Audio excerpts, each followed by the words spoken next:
dubartiin yookiin shamarran faayidaa qayyi qabu qaama saalaa foolii gaarii akka qabaatu godhuuf dhukkuba yeroo marsaa laguu hir'isuuf carraa ilma namaa argachuu dabaluuf fedhii walqunnamtii saalaa dabaluuf dhukkuba dugdaaf dhukkuba walqunnamtii saalaan daddarbu hir'isuuf dhibee narviitiif itittii dhiigaatiif bareeduma qaama keenyaatiif bareeduma fuula keenyaatiif faayidaa hedduu qabaachuu danda'a. Qorannoon itti fufa garuu yeroo hundaa yoo itti fayyadamtan isin miidhuu waan danda'uuf ji'oota muraasa booda yookiin yeroo adda addaatti fayyadamuun gaariidha.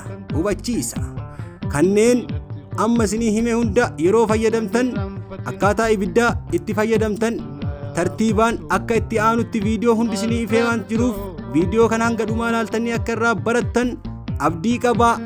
Qayya kana immoo dubartiin hin heerumne hin fayyadamtu jedhama. Gaafa heerumuu deemtu fayyadamti. Qayyi kun waan gaariidha.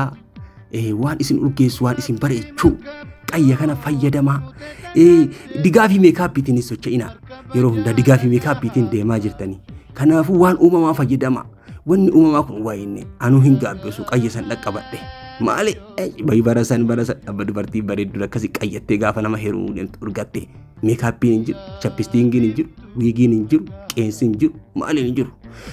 Bareedduun uumamaa sun urgoottee achi dhufte. Baddammi ooyitti wayyoo.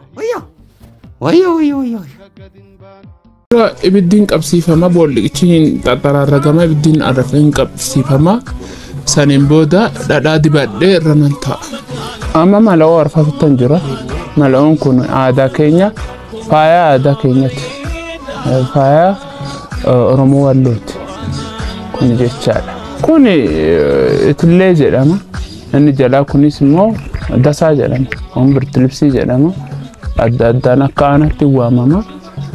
Kun faayidaan isaa maali?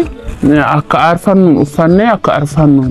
Boolla qayyaa sirriitti qulqulleessuun ibiddi eega itti nameen booda mukti mala'oon qophaa'e itti namuun yeroo aaruu eegalu dubartiin yookiin shamarran qayyaachuuf qophooftee dhadhaa qaama ishee guutuutti dibachuun daqiiqaawwan murtaa'eef turtii gochuun qayyaachuu ishee eegalti.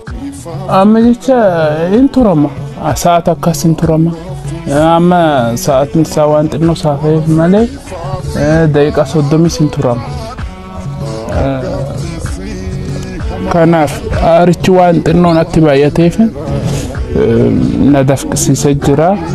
Qayya kan qayyaatu nama hunda miti. Akka aadaa uummata Oromootti namoonni qayya qayyaatan adda bahanii jiru. Kana malees qayya qayyaachuunis faayidaa hedduu qaba jetti aadde Mabeet.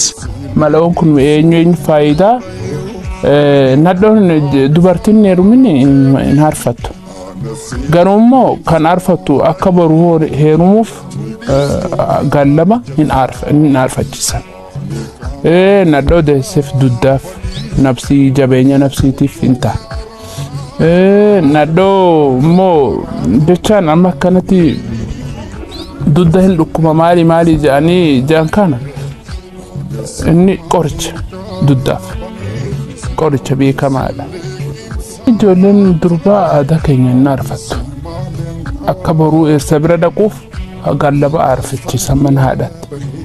Kana bareedinaaf mishaadha. Meekaappiin hin barbaachisu. Kuni bakka akka wanniiti akka wanniif hoggaa aarrisaadha. Fuula bakka nama bareecha qaamas nama jabeessa. Dubartiin yookiin shamarran eega qayya qayyaattiin booda waan ishee dadhabsiisuuf daqiiqaa muraasaaf boqonnaa fudhachuu qabdi. Eega boqotteen boodas qaama ishee guutuu bishaaniin dhiqachuun ifti aduu akka ishee hin agarreef of golgitee turuu qabdi. Wanti hafe maali amma baheen jira hoora fudhatan jira. Kanaafuu hoggaan amma baheen afanan dhiqadha. Amma qabbaneeffadhe.